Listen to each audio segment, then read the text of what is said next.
This is the new Audi A3, the latest incarnation of the brand's popular family hatchback. The old model is looking dated and rather bland now, so this new angular squat design is a welcome departure and gives the A3 a more distinctive look in what is a very crowded part of the market. And when looking at the A3 in the past, traditionally it's been really important to look at this car's rivals. You see, historically, this car has been haunted by the spectre of the Volkswagen Golf, a car that ostensibly offers much of the same quality interior, the technology and the engines, but for a little bit less. This is the A3 in S-Line trim, and it certainly looks sharp and purposeful, especially next to the new Golf and the latest Seat Leon. Our car has optional Matrix LED headlights, Daytona grey paint and 18-inch alloy wheels, but the new A3 is a stylish car in all of the trims available, which currently consist of entry-level Technic, followed by Sport, S-Line and Vorsprung, plus a well-equipped Edition 1 launch model. But it's not just on the outside that the A3 needs to look the part, it needs to look properly premium on the inside as well. And here is somewhere where the A3 has most notably outshone its rivals in the past. It looks as smart as you'd expect in here, with loads of premium materials. In fact, only when you go searching for them right down here are there some cheaper bits and bobs. So on the whole, up here, on the steering wheel, on the dash and the doors, really nicely built. The design hasn't changed enormously in here, but everything's just been sharpened up a little bit. So the vents look great, the infotainment screen is really nicely integrated, and do you know what? It just feels a little bit more upmarket. The infotainment screen is bigger than before, and it no longer juts out on top of the dash, which makes it much easier to use. It's all touch operated and there's loads of functionality, so you've got everything like Apple CarPlay, Android Auto, built-in sat-nav, phone, media, trip information, everything is on that screen. Although the new Golf does feature stuff like those fully digital virtual cockpit dials, the jump in quality between the A3 and the Golf is much more distinct. It feels much more luxurious in here than it does when you're sitting in the equivalent Golf. Of course, you may be considering other cars apart from the Golf if you're looking at this new A3, and the Mercedes A-Class is definitely a more worthy alternative. In fact, that car's fully digital dash arguably has the edge in here.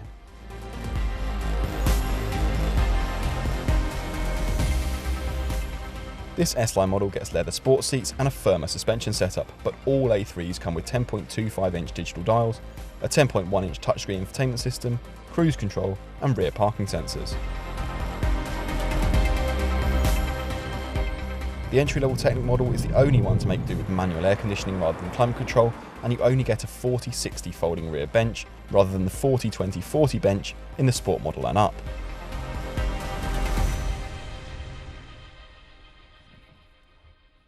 Passenger space in the back is improved over the last model, but it's still little better than average in here. This is the S-Line model, which means the headlining is black, which makes it feel really tight and claustrophobic back here. One other thing, we had a child seat back here the other day, which meant we had to slide the front passenger seat all the way forward just to get it in, which meant that legroom in the front was restricted.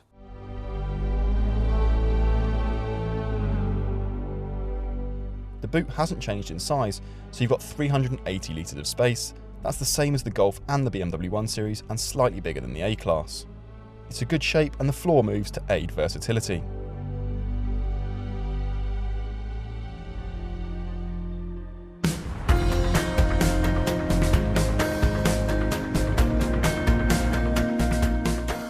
So what's haunting me about driving this Audi A3 isn't the Volkswagen Golf, it's the tyre roar generated by these 18-inch alloy wheels. It's really quite intrusive. I don't know how much the microphone can pick up, but yeah, it's really quite noisy. Now, if you spend a lot of time on the motorway, which buyers of this car are likely to do, we would actually recommend going for the smaller wheels and the softer suspension setup. This is the 35 TFSI, so it's got the very familiar 1.5 litre turbo petrol engine from other VW Group models. It's got 148 brake horsepower, which is more than enough for most people doing their daily duties. So if you spend a lot of time on the open road and not so much time in town, you'll probably value this car's extra punch. Now, as I mentioned, the ride on this S-Line suspension is a little bit firm, but the trade-off is pretty good body control. Now, keen drivers will still be better suited to the BMW 1 Series, but for a compromise, for a nice balance, this Audi A3 does the trick. Our car has a standard fit 6-speed manual gearbox, Now, in 2020, that might seem a little bit old-fashioned, but it actually suits the car really nicely. Control weights are nice and light, the clutch is nice and light, and the gearbox slots in perfectly. Now, the S-Tronic Auto does command a premium, but if you're doing lots of miles, it's really slick and actually is probably worth the extra. Now, those light control weights make it a really easy car to drive around town. Perhaps the only niggle we've really got is that even on S-Line you don't get a reversing camera as standard, which means you have to rely on the parking sensors when reversing.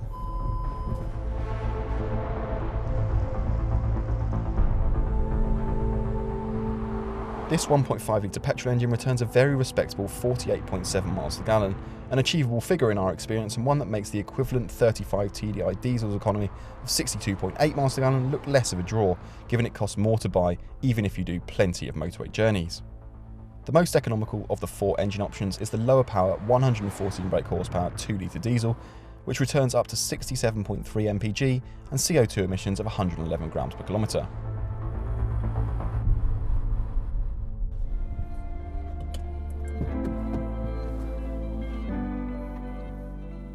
Previously, it was hard to justify the price premium for the Audi A3 over the equivalent Golf, but with this generation, the differences are greater. While the Golf feels built to a cost, the Audi feels like a proper premium product. For just a few extra quid per month, you could have a proper junior exec on your driveway. If you found this video useful, then why not watch our Mercedes A-Class review and our Family Hatchbacks playlist. Give this video a thumbs up, press the subscribe button and the bell icon too, and thanks for watching.